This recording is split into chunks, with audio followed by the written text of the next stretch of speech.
Sharon Kitroser is a non-for-profit specialist. She knows the ins and outs of nonprofits, how to run them, what should donors look when they want to donate. Generally, it's three things: it's money, time, or resources.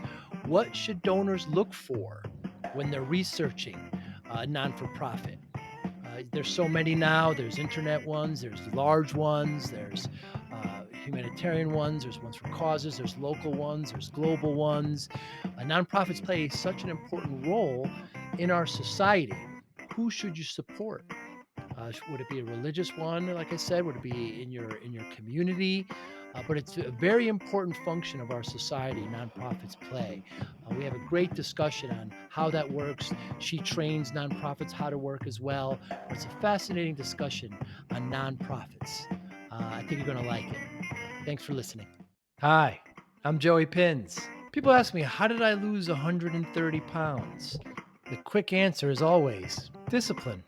I started my business, wasn't paying attention to my health, was eating too much, drinking too much sweets. My daughter was born. Next thing I know, I'm pre-diabetic, I have hypertension. I knew something had to change. Discipline. I, like many of you, have faced many challenges in your career, in your family, in your life, in your faith. How did you attack them? How did you approach them? How did you solve them, hopefully? It all had to have some degree of discipline.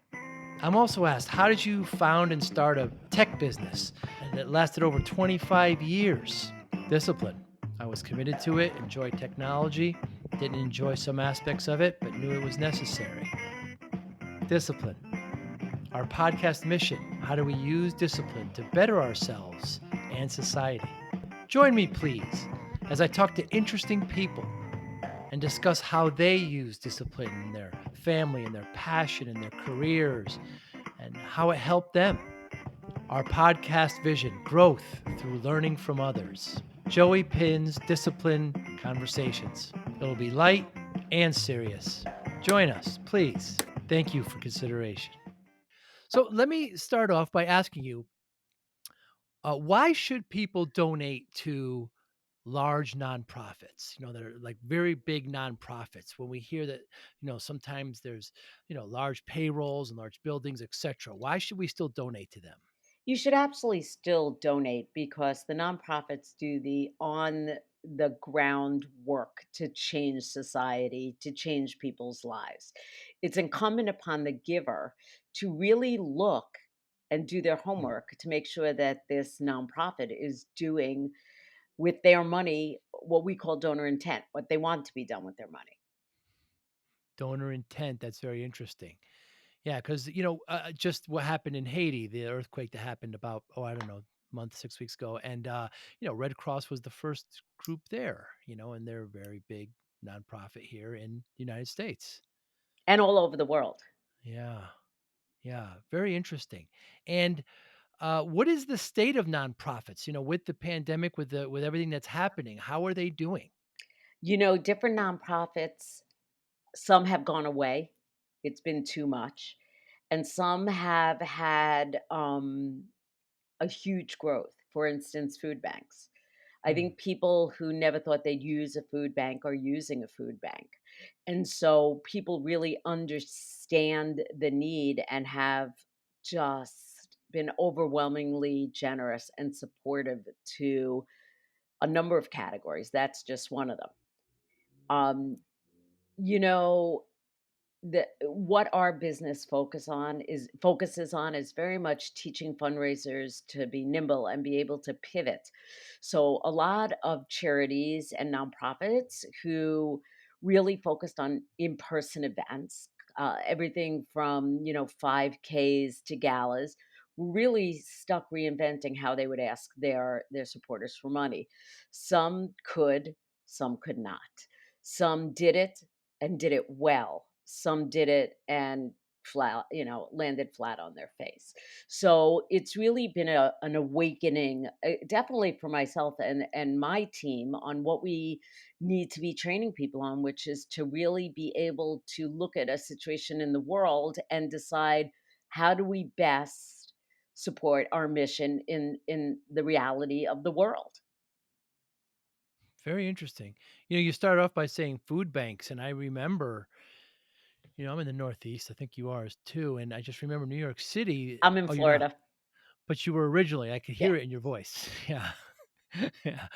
Um, um, New York City, the food banks, the lines were going, for blocks and blocks during the beginning of the pandemic because, uh, what had happened. And, um, I could definitely see an uprise in that.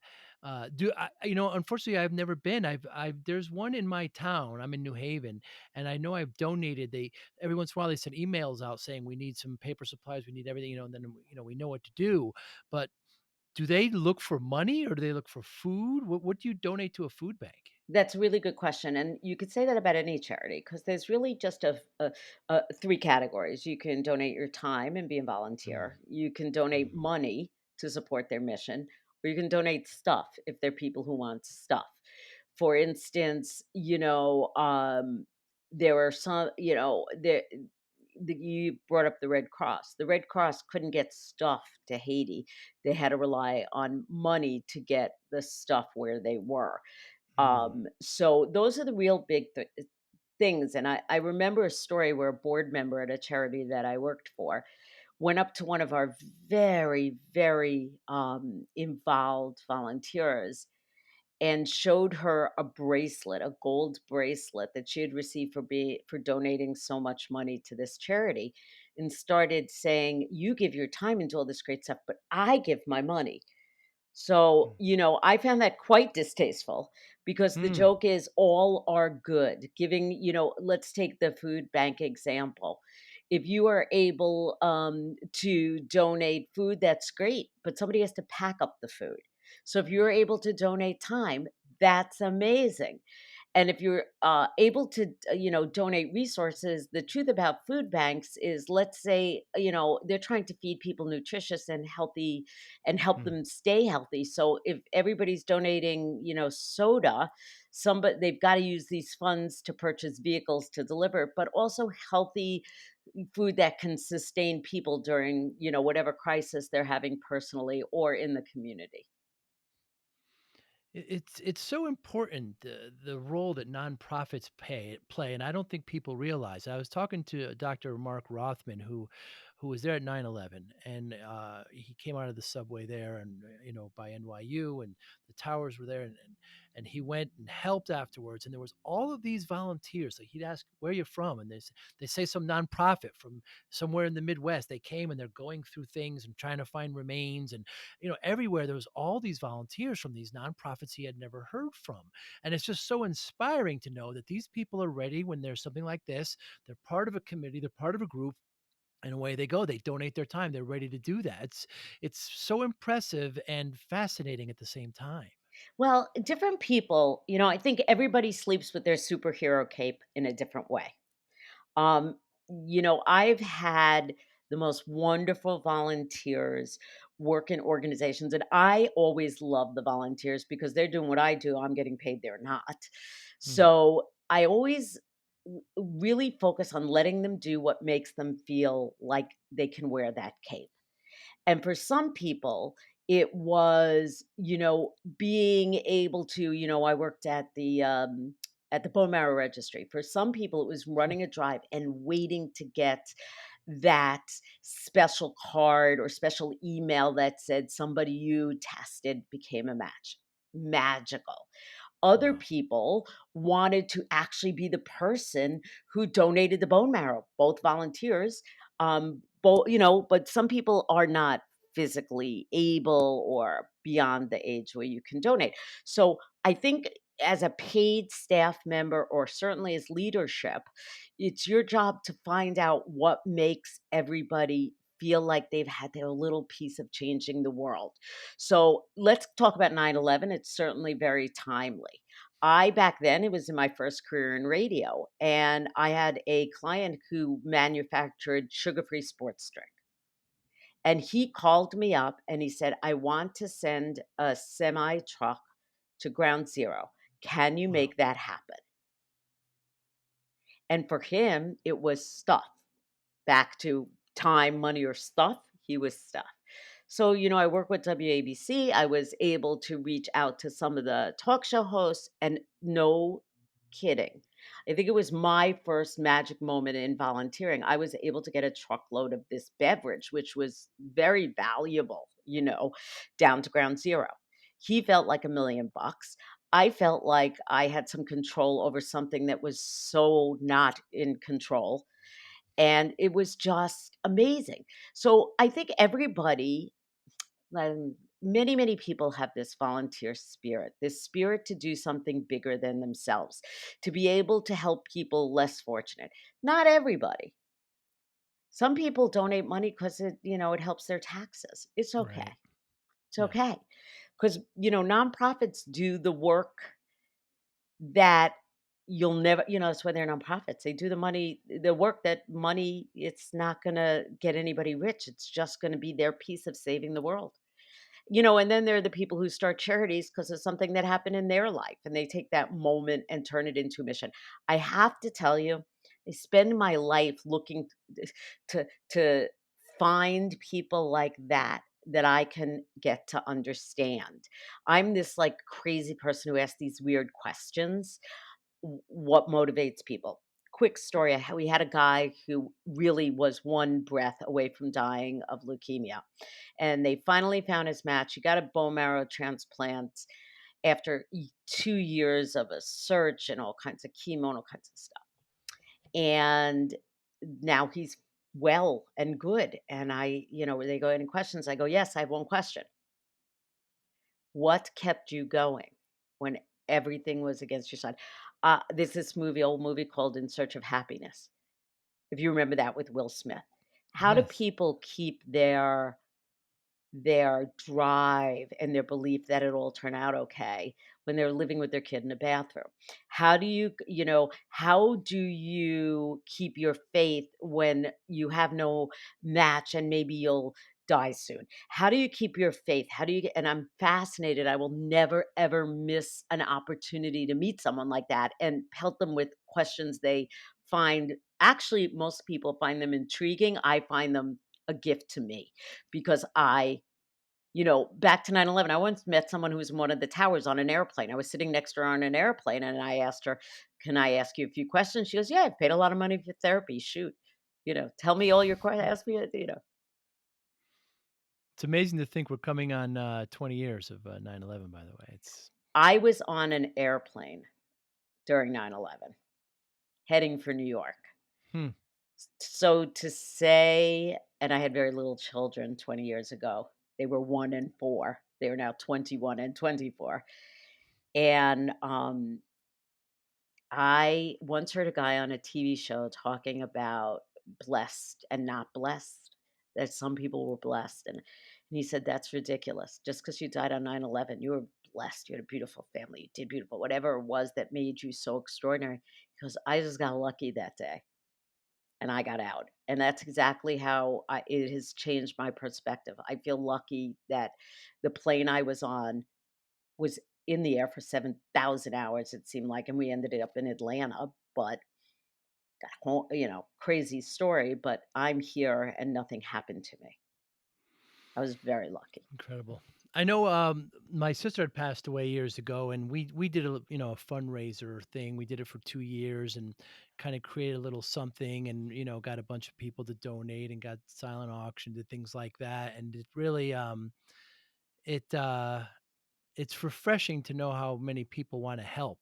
Do nonprofits go typically back to the same people, or do they try to get net new donors? That is a question that you're probably asking the most opinionated person in the United States of America on that question. Very lucky then. My background is sales. Yeah. 80% of your sales come from 20%, and half of them go away every year. Move that into nonprofits. 80% of your donations come from 20% of your people, and often they get old and die. Hmm. Now, they may leave you in their will and all that stuff. However, it is your job as a fundraiser to keep that funnel full. I call it professional friend making because, it sound like a sale where you walk in and go, "Hello, nice to meet you. Would you like to buy the widget I have?" This Mm, is selling them on the mission, getting them involved in the mission, and sometimes that takes a little time, sometimes it takes a lot of time. But I put the fundraisers that I train on, let's call it a diet of at least X amount, depending on what the rest of their looks like, of new calls every week, because some will, some won't keep going.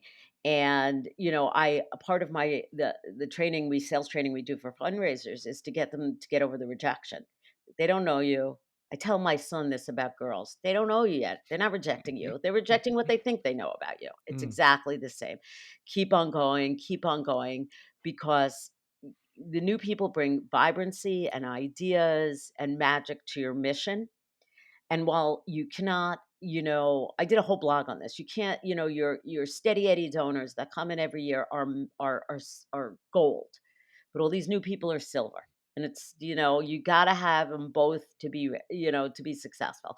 So you want to nurture and love and show magical appreciation. So I work for Disney. Magical is a big word in my vocabulary, Mm. but you have to really, really find ways to say thank you with all of your um realness, but you have to get new friends for the mission who will go forward.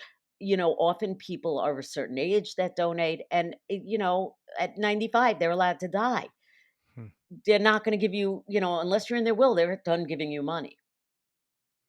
I've worked places where people are constantly surprised because, a month after the person died, you go, "Oh, that's why they're not answering my calls." Well, you should have known what was going on. That'll do it. It's hard to, yeah, make calls in the I had a friend who worked at a nonprofit, and they said the number one thing that surprised them was when you're asking for money, just don't ask for money. Say, "Can we have 10? Can we have 50? Can we have" actually name a particular amount. That way people know, what to give. We say just, "Can you donate?" It's a bit open and they don't know what to give. But when you give suggestions, it helps them move that along. Do you find that Well, to be the case? Well, most of the people I deal with are major gift fundraisers. So we're not Ah, asking for $25, we're asking for $25,000. I see. So here's what I found really helpful in this is, you always want unrestricted funds. So they're not telling you specifically within your mission what to do. But I like to give them an idea of what it can do. So I'll give you an example of my most recent at the bone marrow registry. For every kit that went into the lab cost $60 to be processed. So if you pay for 100 kits, odds are, based on, and I'll give them all the math, one of those will be somebody's life-saving match. So to do this, based on the numbers this happened, I see. I got a $250,000 grant from someone because we were building an apheresis center, and I went through, Here's what this does, here's what this does, here's what this does. And without every piece of that machinery, you can't save somebody's life." And she went through, "What is 50,000? What kind of equipment do you need for 50,000? What do you need for 100,000?" She goes, "Send me a price list, of what these Wow. machines cost." And it was on Good Friday, she came to the office and said, I almost passed out, just for future reference, and said, "I've gotten $250,000 approved. What shall I buy?" Incredible. Because sometimes you have to, ask the questions. Ask the questions. Most fundraisers don't, they rarely want one mission in a round. It's like, what are all the fingers that come out of the mission? You know, and what's the part that makes your eyes sparkle? In corporate fundraising, I call it, out of my advertising career, a VBR, a valid business reason. Like, does this help you talk to your folks better? Does it help you? What does it help you accomplish? Do you get to have volunteer opportunities? For people, my business partner came up with, actually, it was driving home from very far away from an event, like 2 hours. We came up with VBR for individual fundraising. What's the very best reason? What's the story that makes their eyes twinkle? That they say, "I want to be part of saving, you know, babies in Kentucky," or whatever it is. Like, I get it. So it's really finding, not so much suggesting money, but having them feel the magic of what their impact will, you know, your $50,000 will send X amount of kits to the lab and save 10 people's lives, whatever it is. And that's a really simple equation, but maybe you like the science of it better. Do you know we have a research lab and we're looking to see how CAR T cells have applications in other forms of cancer. Oh, I really want to be about what's coming, not what is. Okay, great. Mhm. But you have to find what makes their eyes twinkle. It said that most humans have three things that they support. Maybe their college they went to, their religious home, a church, a temple, whatever, and one other thing. And you know what? Maybe you're not their thing today. And this is a true story. I had a client. I called up one year a BMW dealership. It was for a local event, and he said, "We're doing breast cancer this year. Call me next year." Oh my God! I put him on my book, and I called him next year. And I think the past 3 years, we found out so deeply what was important to him that I left. He's still a sponsor. Hmm. Because we sold him on the mission and what impact he could have. But he told me, he said, "Nope, got me through, I got who we're for this year, it's breast cancer. We'll see what next year brings." And next year, I just called him on the right day. It's amazing how that happens. With so many ways to contribute, like with GoFundMe and other, Kickstarter and these kinds of things, is it more competitive than ever for nonprofits? Again, those are usually little, I see. and remember, I intimated that I lived in Florida, but I actually live in Palm Beach County, home of the big Mhm. gala. And mostly people who have capacity to give major gifts are fairly clear what they want. You just have to, as a fundraiser, you have to get to that. Like, you have to get enough trust. So they say, what I really want to do is build a hospital in my hometown. I really want my name. You can go, there are people who want their names on the building, and there are people who rather be shot in Times Square than have their name on a building. And so Hmm. you really have to find out, if you understand what their vision of changing the world is, that's fabulous. But you also have to figure out you know, what their vehicle and what's important to them in acknowledgement and stuff. Interesting. You mentioned religion before. I mean, that seems to be one of the major kind of pillars of foundation. I would think that they want to donate. There's plenty of Christian hospitals and schools. That do people, you mentioned kind of three pillars. Usually, it's something they believe in, and religion usually plays a big part in it as well. Sometimes it depends on the individual. There are people who do not want to give to religious organizations, and there are ones Mm. who only want to give to people who affects the United States. There are, talk about religion. Hmm. There are people in the Jewish world who will only give to it. I happened to be at Mogen David Adam when I was in Israel, which is their Red Cross. All their ambulances were sponsored and had, family names on them from people in Boca Raton, Florida. Wow. All the ambulances came from Boca Raton, Florida, and I was like, "What is going on here?" So it's really just, people are just have to get how they want to make that change. And sometimes it's religion and sometimes it's dog charities, and they all do good work. Like, there's a lot of rules and regulations on being a nonprofit, 501(c)(3s, blah, blah, blah. You can, if you've done your homework and you know this is a real purposeful, good charity and it's what you care about. I always joke my grandmother when she died, great woman, fabulous, was orphaned as a child, did not have a life to brag about until she met my grandfather, and the two of them had a beautiful, successful life. Everybody who sent a piece of direct mail to Sophie Dones got $5. Hmm. Including, like, things she had no, interest in. It was just she couldn't say no because she felt so fortunate that her life had actually, from where she started to where she ended, had turned out so beautifully well. Wow. So then when she died, We're going through the mail and we're laughing at her form of generosity. And you sit there and you go, it brings up the conversation. Is it better to give $5 to 50 people or to give $2,500, is my math right, to one charity? I don't have an answer for that. That's one of those Mm, unanswerable personal questions. However, think about it. Was my grandmother helping? Sure thought she was. very interesting. And how do excuse me, how do people find charities that will inspire them, will make them wanna donate time, money, resources? Well, that's a good question. Sometimes it's local and literally running into them. Hmm, Sometimes it's the marketing that they do, the direct mail, the direct mail and the direct email and marketing has become such a precise science that they reach out to people. There are all kinds of software to find capacity and find interest. Um, and the internet just makes it, all that easier. And there are people who don't even care about the mission, just wanna go to big galas and be seen at fancy parties. hmm. And if they give money, that's okay too. I know there's one site that I just can't think of the name of right now to donate time, and they'll you say what city you're in, and then, Mhm. they'll tell you where to go, and, uh, um, the internet has made these things a lot easier.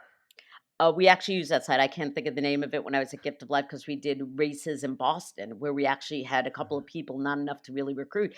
We had so many volunteers, it was crazy. We had Really? Yeah, you know what? Mostly, college and recent college graduates, Mm, because this is the generation who doesn't mind getting their hands dirty and they want right. to really impact society and they're much more conscious than my age group, my parents' age group. They're just conscious of all the things that make the world, in peril. They're aware. They know. Yeah, that is true, and it's inspiring. This generation is very good about that. As far as a corporation level, I mean, other than a nonprofit and a for-profit corporation, other than the profitability thing, what are the other differences? That's a great question. I did a lot of corporate fundraising in my time. It's my favorite kind of fundraising. It's called corporate social responsibility. Companies are much more into it than they used to be. And sometimes this is just like a human. You got to find what makes their eyes twinkle. Are they trying to get their employees involved? Have they set aside a certain amount of money because one of their employees had leukemia? I've dealt with that quite a number of times. Mm, Are they interested because they're an energy company and showing the world that they care about the planet? Again, it all comes down to asking good questions, getting to the right person and asking good questions.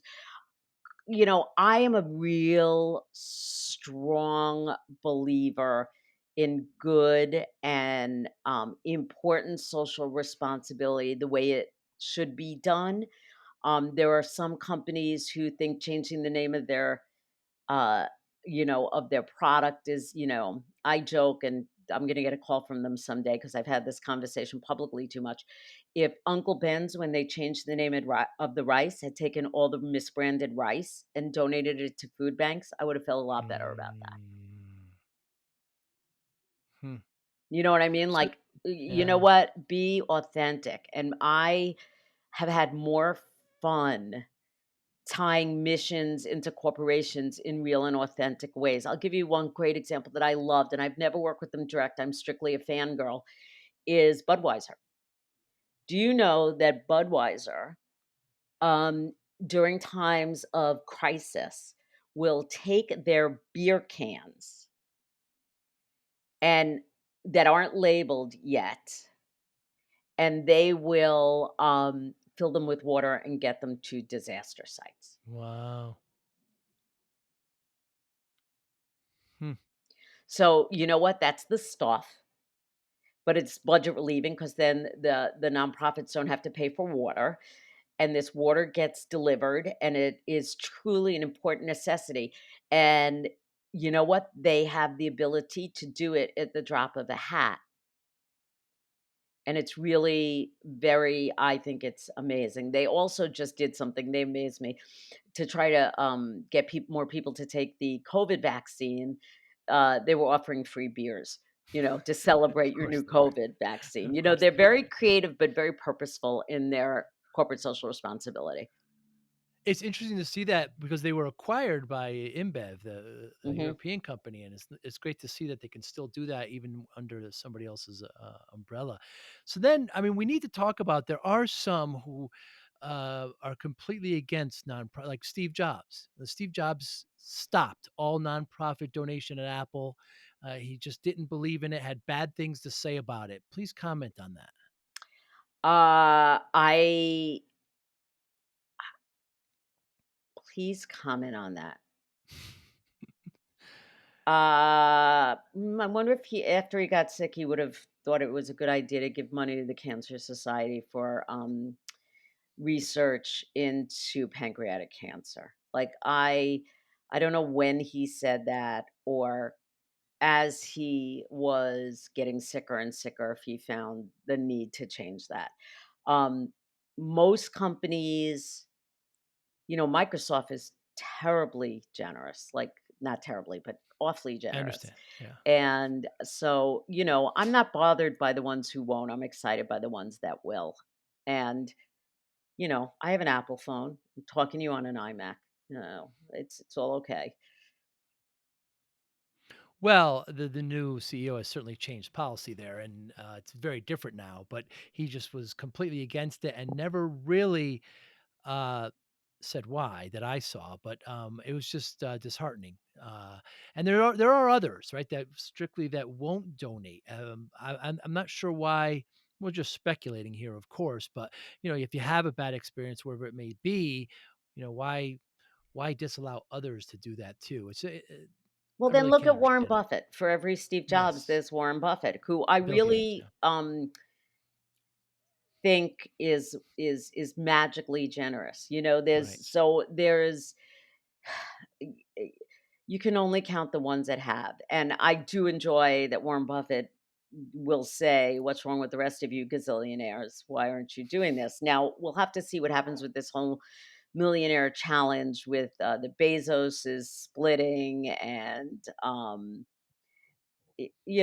they're playing who can give more money. I do love what Jeff Bezos did. I know he took a lot of heat for flying to the moon when people were or flying to space when people were starving, but I love the people he gave money to. I would work for Jose Andres any day, and I think Van Johnson has changed the world with simple words and simple actions that ripple and ripple. So, and he gave 2 people a lot of money to further their causes and sister causes. So, and of course, Mackenzie Scott has certainly I was so excited she actually gave money to somebody I've worked with in the past who could Hmm. not have deserved it more.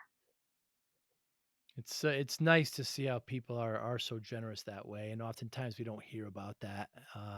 So getting back to my other question about, so I started a company back in the '90s, a technology company, and I just understand how for profit companies work. But like the mechanics of a nonprofit, when you're not trying to make profit, how do you operate? How do you? It just seems so foreign to me. Well, having worked in a profit I joined the nonprofit after years in the for-profit world.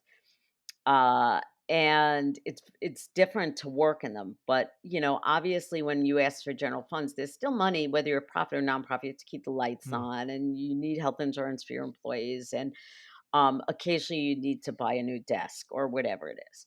So unrestricted funds go to support, both the hard costs and then the growth of the mission and the capacity building so you can help more people and help more people.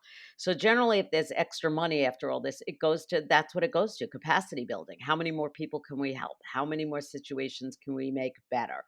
So Hmm. that's basically how it works. There's a lot of scuttlebutt about how much employees make. I make considerably more money in the for-profit world, but you have to pay people so they can live to fight another day. Right. And if you want good people who will accelerate that capacity building, you need to hire people who know what they're doing. So it's always a very interesting roller coaster, and there's a lot of turnover in nonprofits. Um, so it's the challenges they have to deal with. And, there are these large nonprofits who work like corporations. And then there's, somebody whose aunt got sick and they started a nonprofit and they all are trying to change the world and make it a better place. Yeah, it's fascinating. It's very interesting. It's well put too, because my business was strictly B2B. It was business to Hmm. business. We didn't deal with consumers, but it seems to me that not for profits will be B2B and B2C. And that's a very different philosophy in selling and It marketing. is. My, time spent individual fundraising, as opposed to my business partner who spent a lot more in individual fundraising. I spent a lot more time in corporate fundraising, and, it's easy for me to explain how there are many ways it can help your business. Listen, right now, engaging your employees is critical Hmm. because of the great hashtag the great resignation. Everybody is looking for a better way. And to this up and coming generation, the millennials, the Gen Zs, having their company be involved in making a difference is super critical. And so you have to, we have a client who's a food bank, and we talk quite extensively about how great it is that they have such a natural way for the employees to get involved. Hmm. So they get money from the corporation, plus they um, give them an opportunity to rally around something that is not about work, it's about something else. Very interesting. And you're selling, like you said, you're selling a mission. You're selling, I have salespeople, and I'm selling something to other businesses that'll help that business. But here you're I don't want to say you're selling a dream. That's inappropriate. I don't think that's accurate, but It's called cause selling. You're selling a cause cause. selling. You're selling a cause. Yeah.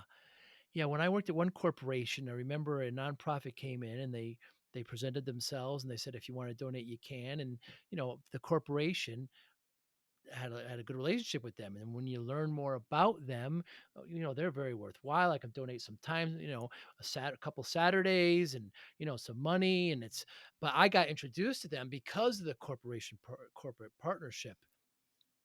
I wonder if other people will do it that way as well, or where they can go. It's so important. It's so important, nonprofits, in what we do.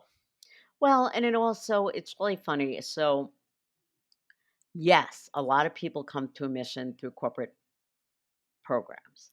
Mhm. Because you don't know what you know till you know it. And when they Right. realize they can help something with their time, because often they're, not as high up in the corporation, wherever they work. And so they're not asked for money. They're often asked for time, and the corporation is asked for money. And it's such a 360 view of making things happen. I did a presentation for a professional group called Alpha, Hispanic Professional Organization. And so there's a third piece to them. It was a wonderful breakout session. I joked that next to me was a robot. So I was competing with a robot.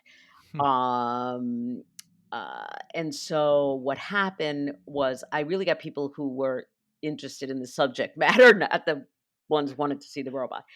And I had this lovely woman from Indeed, the job search company, in there. She's asking all these questions. What makes a good match? I had a whole presentation. She asked questions. And I finally said, there's lots of things to connect. I would think for you, something like Dress for Success would be a fabulous charity, back into the workforce. And she said, yeah, I talked to them. They don't know how to do a corporate program. So, Hmm. can I work with you? Because it's not as clear of a mission match, but you know how to get our employees involved. You know how to have their time make a difference. So I think, that's one city where she was, because Dress for Success is a fabulous charity. And I still promoted that she works with them because it's such a natural fit. I said, sometimes you have to, as a corporation, on some of these smaller nonprofits, coach them on how they can help you to be successful working with them. Because sometimes, who you want to help is a small nonprofit because you're based in Buffalo and they're based in Buffalo and you want to show your local employees, Mm. and you're going to have to help them a little bit to see how to best work with you. Be clear on what your goals of a corporate program is and how they can best engage. Because sometimes in a small nonprofit, a workforce can be a tremendous change in their trajectory. Think about it. I had 5 volunteers and now I have 50. What Hmm. else can I do? And if they Hmm. each give me $50, well, I'm really ahead of the, curve.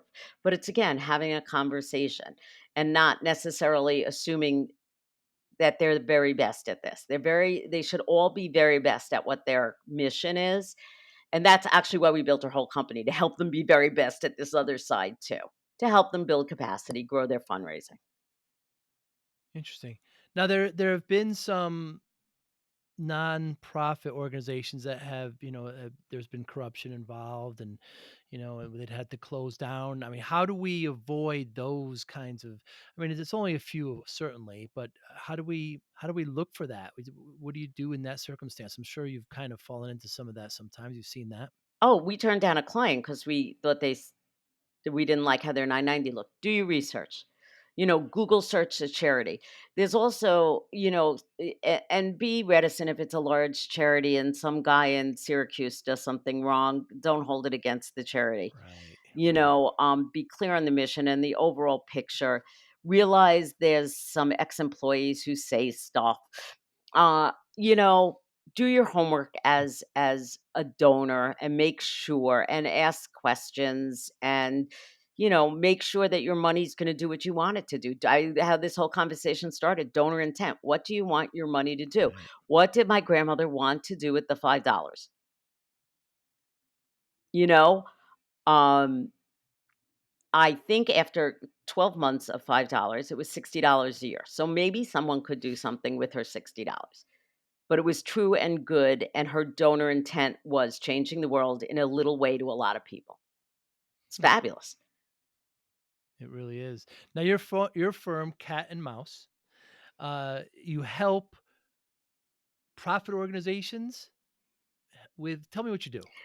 So what I think I can. is after years at my last job, I left because I just was tired. Yeah. And I spoke to my friend who is very best in nonprofit stuff that I'm not very best at. Hence the team cat and mouse. She would be the mouse, I would be the cat. And we put together a real strong platform for learning. So what happens is you're a nonprofit manager, you have at least 57 jobs that you're responsible for on a daily basis. You hire fundraisers, you don't have time to train them. It becomes very easy to correct them when they've done something wrong. You start to see their faces go white and and their morale go down and they leave. The average fundraiser stays anywhere from 14 to 17 months depending on what report you read. And then you start from scratch. You lose donors because maybe they like this newbie and they've known them for a year and a half or so, and then they leave, right? So you lose the all the turnover costs plus the relationships they had with donors, plus you're back at square one. It's exhausting. So we built Team Cat and Mouse. We have a very Hmm. long list of things we train. There are two of us full time and one part 3 or 4 part time and with different specialties. My specialty is definitely corporate and storytelling and real bottom not bottom base level sales training for nonprofits, like what you need to do to be successful, how much time should you be spending on, how to figure out your sales math, all that stuff. The mouse very much focuses, her name is Amy. Amy very much focuses on individual fundraising, strategic planning, how to build how to look at data sets and figure out where to go next and plan giving. And then we have a third person who's full time who focuses on grants and peer to peer fundraising. He's the youngest, so we send him out on, peer to peer projects. And then what we notice is there is a need in the fundraising world for people who will come in and be an extra set of hands during transition periods. So we have someone who does public relations for us as needed, someone who's a graphic artist as needed, someone who can do writing for collateral or whatever. And so we're able to bring those people in as needed for a greatly reduced rate because they're moonlighting, just to be perfectly frank. And so we end up being able to really, really help people through one central cat and mouse hub. Hmm. Um, our grant writer is terrific. He has been busy. He's also in the Midwest. So if we need boots on the ground in the Midwest, and we have people in New York and Boston, and we're just trying to, and it's who we're really, really built to help are large or medium to large charities who have bunches of offices or locations or chapters, whatever they call them. So we're working with one now that is a national charity, but we've been retained to train their Florida staff. So really, you're paying to train one staff, but we get to train 4 regions of staff. So it becomes quite economical. Thank you to Zoom and other platforms, is that we can train people. Um, with economy of scale. But here's our real unique selling proposition is that we train and we have a long list of things we train, and you pick what your organization needs. And then depending on your budget, it can be once a week, it could be once a month. We have office hours. So let's say you have a development director who only knows how to do events. She's a party planner and a major fundraiser. Please buy a table kind of thing. Well, how is she going to support, corporate fundraising? She has to learn herself, or he has to learn herself. So we'll have these office hours. They say, "Oh, I found a connection at Unilever. What do I pitch them? What do I say? What do I this?" So we can work with them on ideation Hmm. and work on them on building what they pitch, and then we'll obviously keep in touch with whoever the manager is, so they know what's going on. Um, so we're really looking to upgrade without being the 58th job on the managers. We've been managers. We know I'm a training lunatic, only because I think training your staff well allows you to go home on time. Yeah, everybody wants that. Well,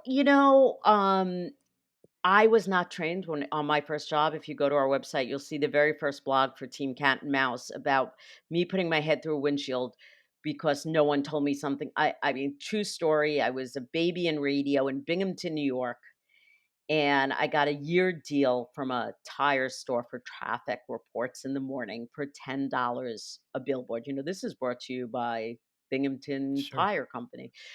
And I went back to my boss and I said, he asked me to cut it $2 a spot for a year contract. And he yelled at me and said, "Get back in your car and go tell them they can't have a discount." And I drove down the mountain, it was on a mountain, to this location where the owner of the dealership yelled at me using all kinds of words that I would not repeat. And I drove out, and I was so young and so freaked out that I hit the car in front of me and put my head through the windshield and bent the Oh steering wheel my with my goodness. chin. And I vowed then, first of all, I've been manager at radio stations and at nonprofits, and what he did was completely wrong. Yes. Wrong, wrong, wrong, Unprofessional.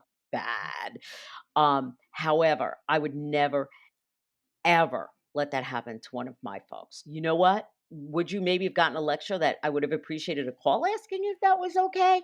100%. But to make them go back and be screamed at and lose a contact and be embarrassed, and when I think I was there 3 weeks when this happened, so I brought a year contract on my 3rd week in radio sales. There should be a party and maybe balloons. Instead, I got yelled at, and, I left there Hmm. as quick as I could find a new job. Boom, who lost? Yeah, of course. So, Yeah. I'm just focused on teach people to be great. Care enough about the people you hire that you teach them how to be great, and then check in with them to make sure they have all the tools that they need to do the job well, feel good about it, and then maybe they won't leave so quick. That's right. Very good. And of course, cat and mouse. Cat is short for your last name, Well, Kitroser. it's very funny because both Amy and my husbands had nicknames when they were kids based on their last name. I say. And mine was cat and hers was mouse.